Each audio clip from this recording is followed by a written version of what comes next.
I genuinely can't believe I'm making a video on this webtoon. I don't even know how the story ended up on the platform in the first place. From the very first panel of chapter 1, you're immediately hit with some pretty spicy content, which honestly makes it surprising that Webtoon is publishing it at all.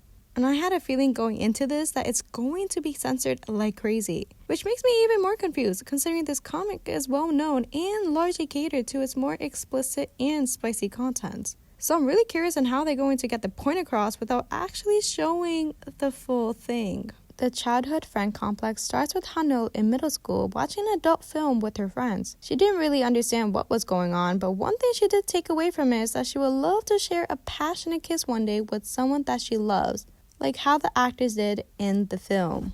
Flash forward to them in college, they're talking about boys, but one specifically that is described as a famous guy from the business department. He's chic, handsome, tall, and has impeccable fashion. We find out they are describing Mitchell, also known as the male lead of the story, also known as Hanno's childhood best friend of 20 years. Due to this, Hanno claims that she has no luck finding a boyfriend. We see this in action as Hanno gets asked to go get dinner by a classmate of hers, but Mitchell interfered, scaring the poor boy away. Hanno, angered by his actions, she kicks Mitchell where they bicker for a little until they go their separate ways. At this point, Mitchell has left and Hanno gets approached by yet another classmate named Jago. He offers to give her some of his old films, what they could use for her assignment, which she's been stressing about. He invites her to his place where she stumbles upon a very dirty apartment. She takes a seat as he finds a USB that has all of the films. Hanno then looks at his hands and thinks to herself, if he has big hands, then he has other big parts. As she's thinking this, she's getting super red and goes, "You have big hands."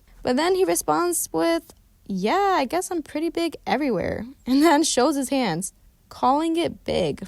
But after being super embarrassed by the whole situation, Hanno gets a flash drive and runs out the door, and then barges into Mitchell's room and finds him self-pleasuring. But that's not the worst of it, because there's a photo of her on his computer screen. And then we switch over to his POV leading up to this very moment.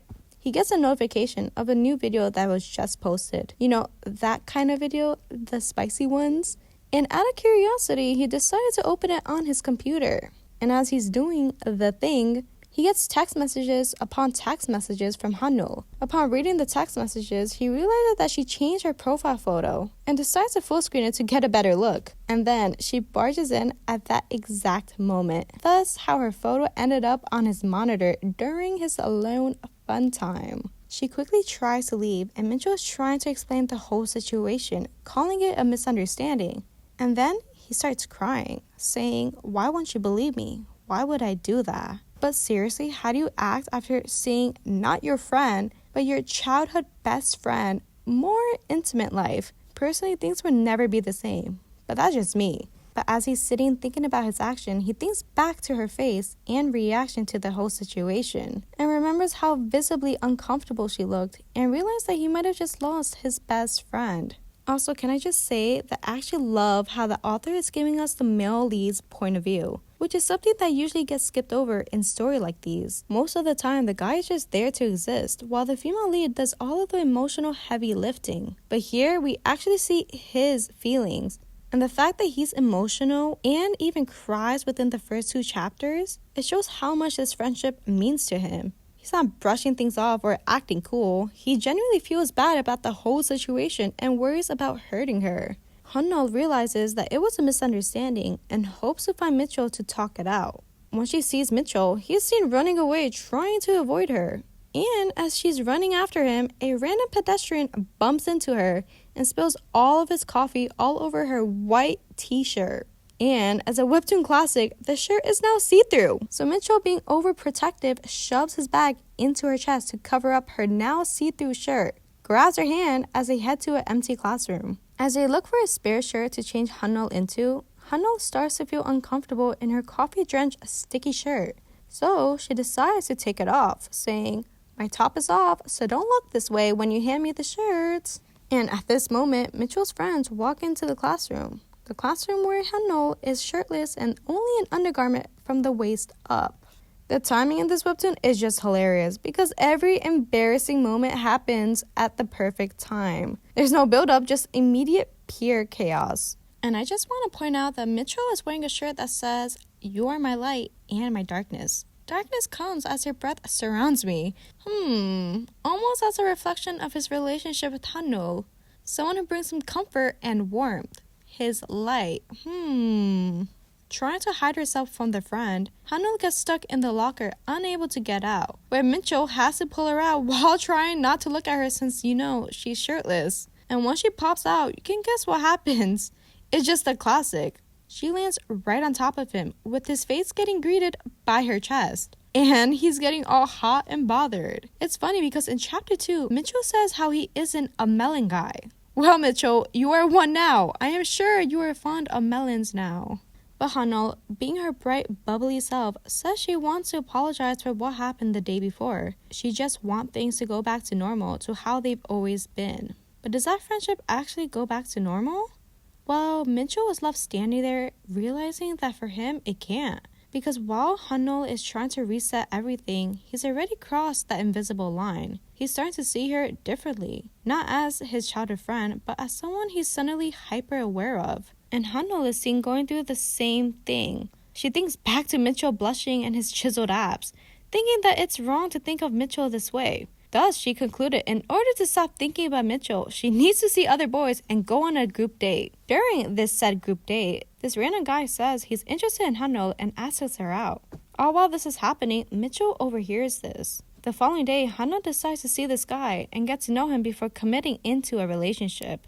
During this meetup, she decides to do her film homework, where she whips out the flash drive she gets from Django. As they open the file, they are greeted by very explicit content. They very quickly learn that this isn't the USB that contains the old films. Instead, Hanul grabbed the wrong flash drive that contains other stuff. And then this guy, and I don't know who told him this was the right mood or the right timing, leans in for a kiss. Hanul shuts it down immediately. She pulls away and starts questioning everything, thinking, I've only known him for 2 days, and he kissed me when we're not even a couple? Is this how it's supposed to be? Or does he think I'm easy?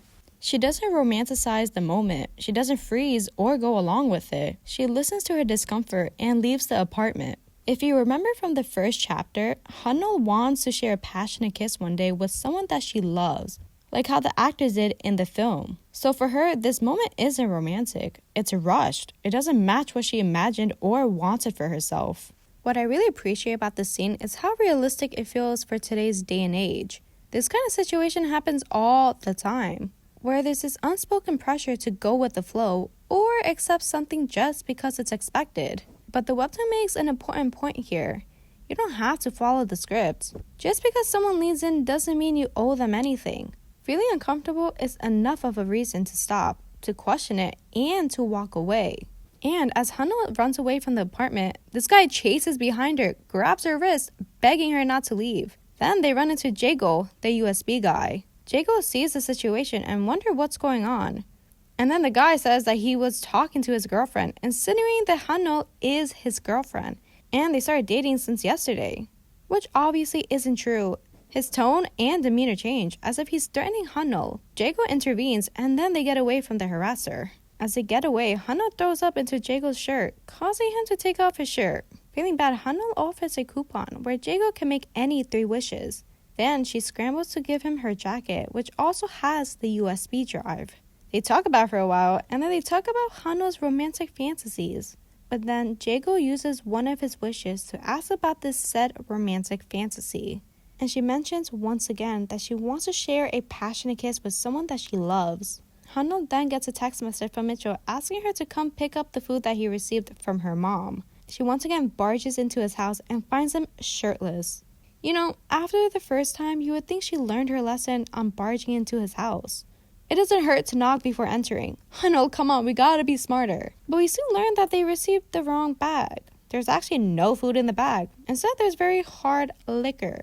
And Hanul convinces Mitchell that they should have some. And they both get really drunk to the point where they're having a conversation with each other, but somehow not even looking at each other. And then they both get closer and closer, and they go in for a kiss. Mitchell thinks to himself, what is he doing with her? And Hanul is thinking to herself that she's supposed to kiss someone that she loves. Both having these thoughts, but yet they cannot stop. And then Mitchell gets bloody nose thinking about her very big melons. But if you're wondering, they don't go the full way. And And this is where I'm going to end it. I just wanted to add that even though this webtoon is catered to the more freakier side, it's a refreshing story that growing up and being awkward is normal. When feelings change, especially with someone you've known forever, it's messy and uncomfortable. That doesn't mean you're doing something wrong. It means that you're becoming more self-aware, even when they don't fully understand what those feelings mean yet.